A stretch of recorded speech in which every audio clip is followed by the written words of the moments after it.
Very good morning, student. I am Asim Kumar Mandal as a physics teacher representing Santipani Higher Secondary School, Rajada. Student, today I am taking the another topic from the chapter number 5, Law of Motion. Student, this is a video number 4 based on the same chapter number 5. Okay, student. अगर जो आप direct इस channel को video number 5 पे देख रहे हैं तो वीडियो नंबर 1, 2, 3, 4 जरूर देखिए because the concept are necessary for this lecture. Student, today we handle the new topic related to Newton's second law of motion. How many law of motions regarding to the Newton's first law of motion, Newton's second law of motion and Newton's third law of motion. Newton's first law based on concept of inertia. Newton's second law based on the concept of momentum. Student, what is the mean of the inertia? धीरे से अगर जो समझे, अगर जो for example this marker on any surface, अगर जो ये मार्कर किसी एक सरफेस पर रखा हुआ है तो ये यूनिवर्सल हमेशा के लिए इसी पोजीशन पे रहेगा इन the absence of any external force, या ये जो है ये रोटेट हो रहा है तो ये हमेशा रोटेट होगा in the absence of any external force. This property of matter are known as inertia. और किसी ना किसी शब्दों में बोल सकता हूँ inertia is the property of matter. Inertia depends on the mass of any object. Okay student, ध्यान से समझते हैं. फॉर एग्जांपल, अगर जो ये किसी एक टेबल पे मैंने बुक रखी है and the mass of book will be equal of 10 kg. Another table consist the another book and the mass of book will be equal of 500 kg. अगर जो आप इस वाली बुक को धीरे से क्या करेंगे, पुश या पुल करेंगे, push and pull both are action behave like a force, जिसको हम क्या बोलते हैं, फोर्स. मतलब कहीं ना कहीं हम इस पे फोर्स अप्लाई करेंगे तो इसकी पोजीशन में क्या हो जाएगा, चेंज. दैट मीन्स ये रेस्ट से काय में कन्वर्ट हो जाएगी, मोशन में. रेस्ट टू मोशन और motion to rest. Okay student, but यहाँ पर जो है मैं बुक ले रहा हूँ and the mass of book will be equal of 500 kg. तो ये आपके लिए थोड़ा सा इम्पॉसिबल टास्क होगा. ओके स्टूडेंट, मतलब कहीं ना कहीं मैं ये बोल सकता हूँ कि इनके मास डिफरेंट थे बट आपका इंटेंशन तो सेम था.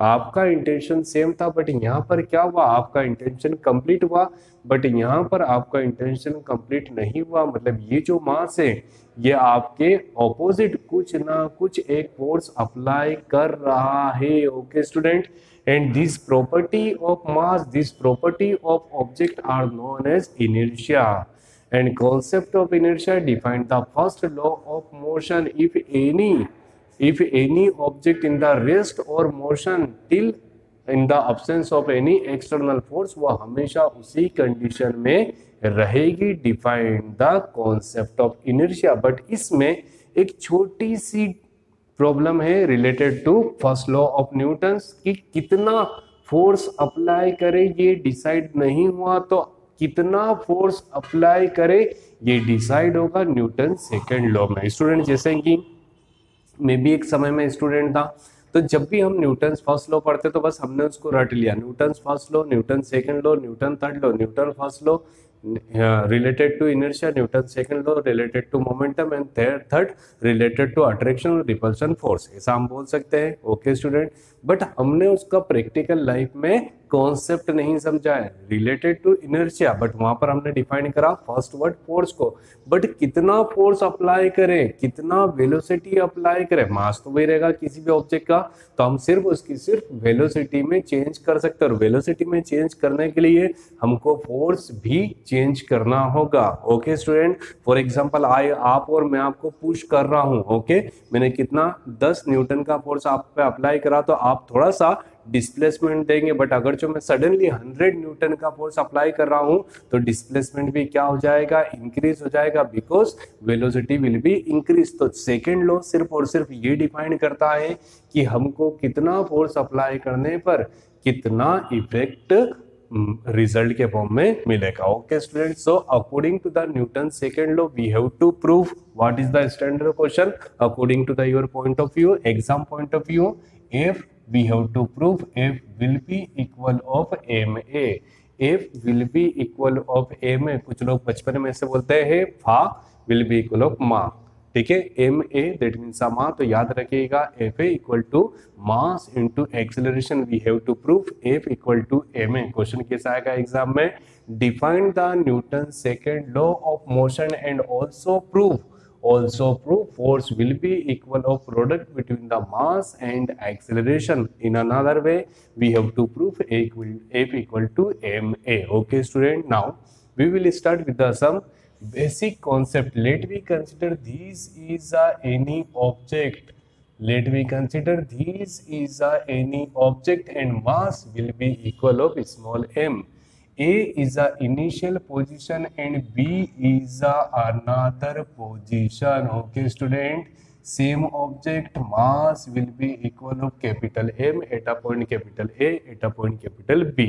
पॉइंट अलग अलग हो, पोजीशन अलग अलग हो, बट उसका मैग्नीट्यूड मतलब मास क्या होगा, कांस्टेंट होगा। Here at a t will be equal of 0 initial condition, so velocity will be equal of 0 and final condition velocity become as a form of final velocity. आपको मेरी बातें समझ आ रही है। Let me consider the mass of object will be equal of small m. Here mass of object will be equal of small m at a point capital A, capital B.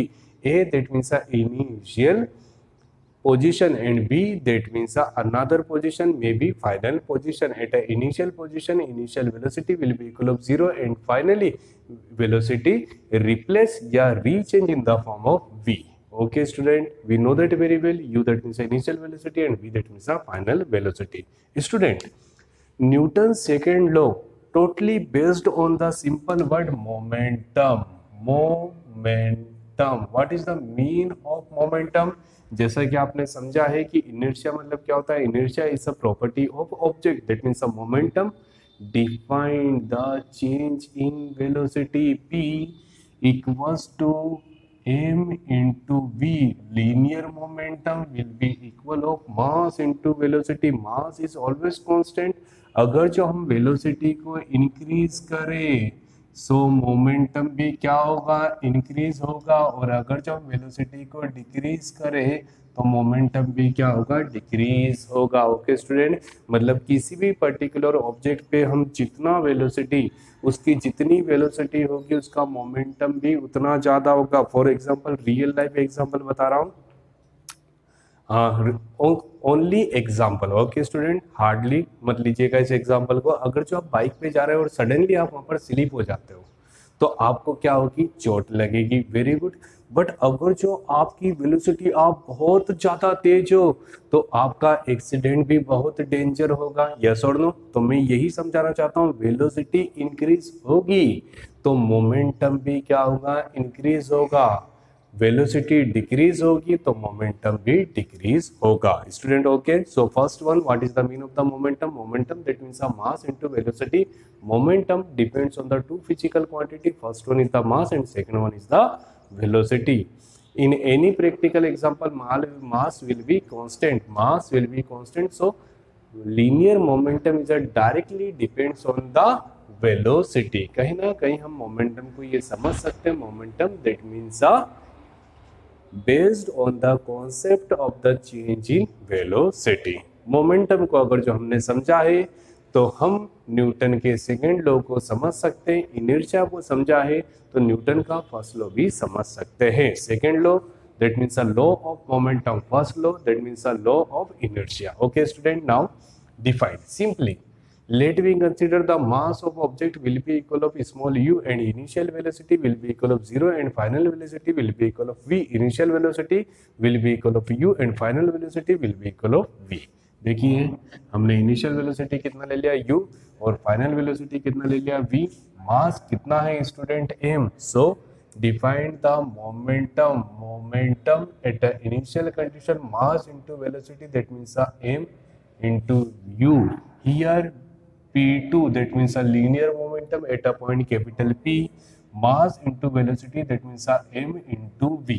Okay student, सबसे पहले हम ये समझते हैं कि Newton का second law होता क्या है, the rate of change in momentum. The rate of change in momentum, the rate of change in momentum. Momentum क्या होता है student, p, but rate of change मतलब क्या होता है, t. The rate of change in momentum, अगर जो आप अच्छा फिजिक्स समझना चाहे तो आप डेल्टा लगा लीजिए। The rate of change in momentum is a directly proportional of applied force, is a directly proportional of applied force. This is a Newton's second law. The rate of change when any physical quantity divided by time, such that the rate of change in momentum is a directly proportional of applied force. Directly proportional of applied force. Direction towards in the direction of force, मतलब obviously force जिस direction में लगेगा momentum भी उसी direction में develop होगा। So finally we getting linear, the rate of change in linear momentum is a directly proportional of force. Okay student, अब यहाँ पर जो बात बोली उसको मैंने बार बार समझाया। Let we consider mass of object will be equal of small m and u is a initial velocity, so momentum कितना हो जाएगा एम यू। जब हमने वहां पर फोर्स लगाया है, let we consider the amount of force will be equal of capital F in time interval delta T, then velocity become V. कितना डेल्टा टी टाइम के बाद change in velocity will be equal of U to V. So linear momentum will be equal of mv. This is a linear momentum at the initial time. This is a linear momentum at the final time. Okay student, ध्यान से देखिए, मुझे क्या करना है, delta P निकालना। Delta P मतलब होता है चेंज इन मोमेंटम, फिर उसके बाद निकालूंगा rate of change in momentum. आपको मेरी बात समझ आ रही है? Here Newton second law, the rate of change in linear momentum, the rate of change अलग है, ठीक है, लीनियर मोमेंटम। तो कहीं ना कहीं मैं पहले चेंज इन मोमेंटम निकालूंगा, फिर डेल्टा टी से डिवाइड कर दूंगा तो मुझे पता चल जाएगा rate of change. So student here first step change in momentum. जब भी आप कहीं पे भी, for example we will start the cycling, यहाँ पर किसी एक कोटा स्टोन पे लिखा हुआ है 5 किलोमीटर और हम चलते चलते यहाँ पर पहुंच गए जहाँ पे लिखा हुआ है 10 kilometre. Here 5 kilometre, here 10 kilometre, तो डिस्टेंस कितना है कोई भी बता सकता है sir? 5 kilometre. Distance between A and B will be equal of 5 kilometre. कैसे पता चला? बिल्कुल सिंपल मैथमेटिक्स है सर। ठीक है, final minus initial, 10 minus 5 will be equal of 5 kilometre. तो कभी भी मुझे चेंज निकालना है तो मैं क्या करूंगा, final minus initial. So here change in momentum will be equal of final, that means P2, and initial, that means P1. We getting P1 and P2. So delta P, what is the meaning of the delta? Delta that means change. याद रखिएगा physics में हम दो physical quantity का use करते हैं, first one is the delta and second one is the D. इन दोनों में एक छोटा सा बेसिक डिफरेंस है, वो भी मैं आपको कभी ना कभी समझाऊंगा। ठीक है, here we used a delta for the change in momentum, that was delta P. मैंने क्या बताया, final minus initial. So final that means P2, initial that means P1। Now put the value of P2 and P1. P2 will be equal of mv, P1 will be equal of mu, such that m को हमने यहाँ पर common लिया, we getting the v minus u. What is the mean of the v minus u? v is a velocity, u is a velocity, v is a final velocity, u that means a initial velocity. That means change in velocity and change represented by delta. So delta p equal to delta m delta B. Okay student, हमको क्या निकालना है, the rate of change. क्या निकालना है student?